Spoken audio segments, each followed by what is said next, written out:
کہ حجم کے اعتبار سے قرآن مجید کا 2/3 یا 2/3 حصہ مکی صورتوں پر مشتمل ہے،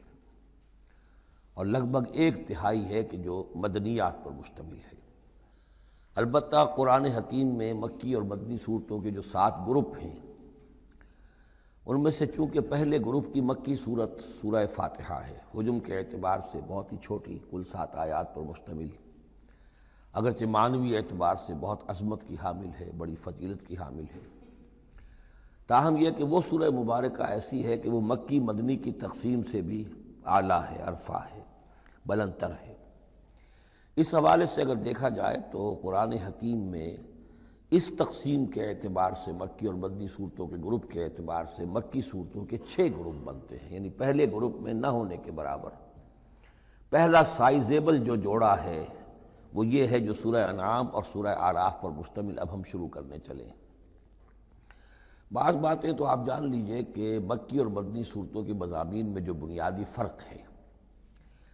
سب سے پہلی بات یہ ہے کہ مکی صورتوں میں زیادہ تر گفتگو مشرکین عرب کے ساتھ ہے،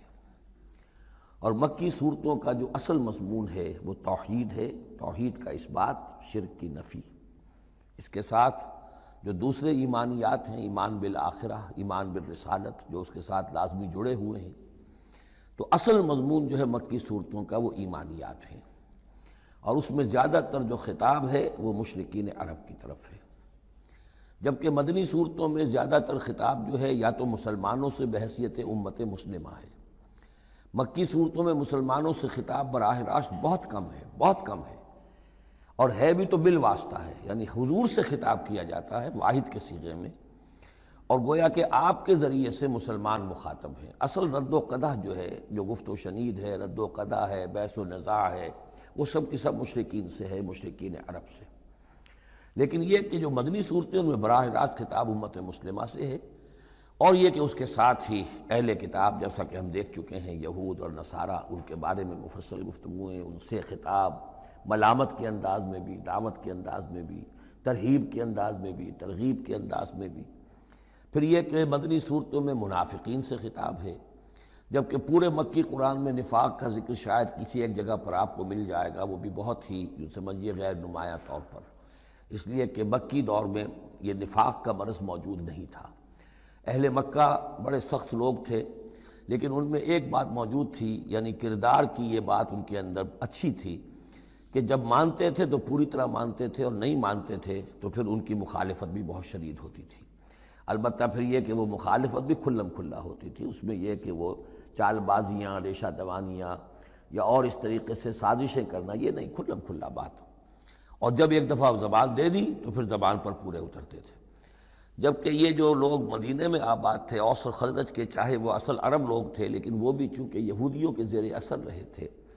تو ایک بگڑی ہوئی مسلمان امت میں جو خرابیاں پیدا ہو جاتی ہیں اخلاق کی، کردار کی،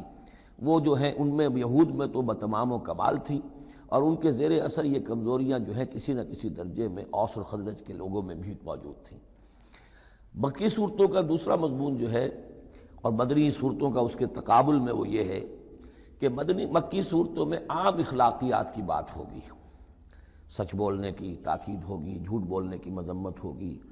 بخل کی مذمت ہوگی، سخاوت کی تعریف کی جائے گی، اطعام مساکین پر زور دیا جائے گا، تنقید ہوگی تو ان لوگوں پر ہوگی جو دولت مند ہونے کے باوجود کٹھور دل ہیں، غریبوں کو کھانا نہیں کھلاتے، یعنی جو بنیادی انسانی اخلاقیات ہیں، بیسک ہیومن مورل کریکٹر۔ جبکہ مدنی صورتوں میں اس کے برعکس اس سے اوپر آئے گی بات، وہ ہے اب احکام شریعت۔ اب یہ جائز ہے، یہ ناجائز ہے، یہ حرام ہے، یہ حلال ہے، یہ تم پر فرض ہے، یہ واجب ہے، یہ تمہیں کرنا ہے۔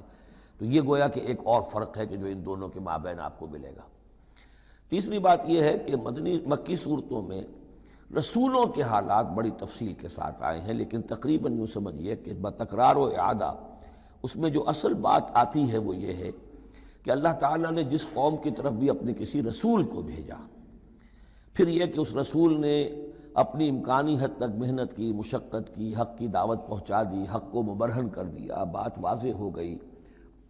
حق کا حق ہونا ثابت ہو گیا، باطل کا باطل ہونا ثابت ہو گیا،